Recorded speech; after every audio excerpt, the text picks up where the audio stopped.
She's in love with herself. She likes the dark. And on her milk white neck, the devil's mark. Now it's all Hallows Eve. The moon is full. Well, will she trick or treat? I bet she will. She's got a date at midnight with no spot at two. Oh, baby, really more still. Ain't got nothing on you. Hello, everybody out there. Welcome to another episode of the Witching Hour podcast. I'm your host, as always, John Roysland. Tonight is kind of a special show, if you will. It's an anniversary show. Not that of the Witching Hour podcast, but of my all-time favorite band, third LP. Studio recorded LP release was today on August 17th, 1993. The band I am talking about is none other than Typo Negative, the album Bloody Kisses. Excuse me. Wow. I don't do shows like this ever. I will celebrate the anniversary release of movies and celebrity birth dates just on a picture and recognition on social media. But the reason that I want to talk to you about this album and give it my 2 cents is because this album changed my life. It truly did. I can remember the first time I heard this. I was actually driving through the woods. I had my radio on. At the time, I was driving a white Z28 Camaro with T-tops. And this song came on, and I heard the guy talking about how Jesus Christ looks like me and how a woman's soul was going to be done medium well. And I'm listening to these lyrics, and I'm like, I'm kind of smiling, but at the same time, I'm listening to this music, and it's absolutely beautiful. It's rock, it's edge, it's metal, it's goth, it's absolutely beautiful. Only to find out that it was Christian Woman, obviously. The first single off of, or the first radio play single to come off of the album. The album was released on Roadrunner Records. This was actually Roadrunner Records' first certified gold album, with over 1 million copies of the LP sold. Now, that time in my life, music was huge. I was working in the music industry. In a manufacturing plant, I should say, actually. I was a guitar manufacturer. And so, needless to say, it seemed like everybody I knew was in a band or worked at a club, nightclub, concert hall, whatever. And one of my absolute best friends, who was also a roommate, was also the manager of a local record store. So music was everything to me. All of my best friends at the time We were going to every concert that came around. Um, we were all into the same music, and it was always loud and primary. It was always heavy metal. The New York hardcore scene was huge with us. So my playlist at that time in my life consisted primarily of bands like Sick of It All, Slayer, Biohazard, Gore was always around. Um, yeah, Pantera, everything. And everybody had something out, and everybody was always touring. And then Typo released this. Now I was already a fan of Typo. I was a fan of Danzig. Danzig's music, his dark, eerie evilness without being corny, without being punk. His music was that of almost of a horror movie, if you will. Um, and then Typo to me came alongside of Danzig, but took it that step farther because it was beautiful. It was poetic. It was it was everything to me. Now, the funny thing about them, and the funny thing about me saying that their music was poetic and beautiful, was that the majority of the stuff they wrote was of a joke. It was their humor. It was their sarcasm. They were all Beatles fans, and they named themselves the Drab Four because you would never see them smiling. They always talk about how much they hated themselves and so forth. Um, you know, the majority of their lyrics, songs had to do with topics of sex, religion, personal image, race, and death. And lyrics of killing yourself, of suicide, was definitely one that Typo Negative was not afraid to talk about.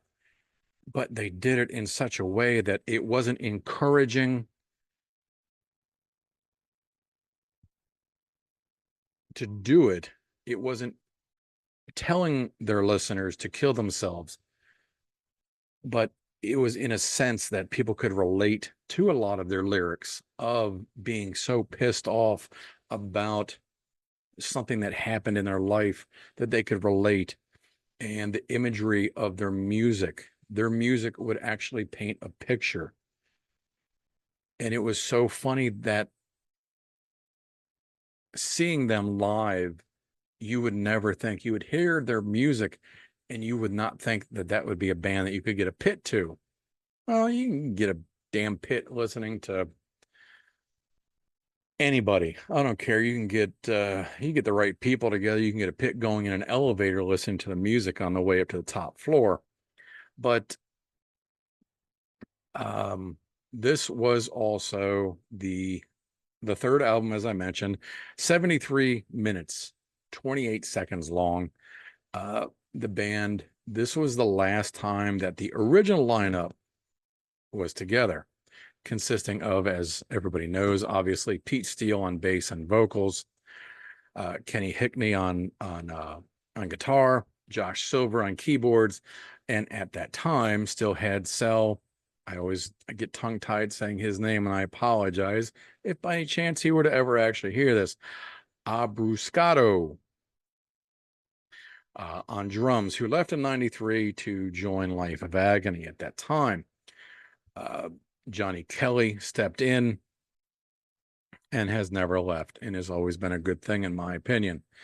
Christian Woman, as I mentioned, and Black Number One, Little Miss Scarall, were the two big claims to fame, radio play, major touring, major sales.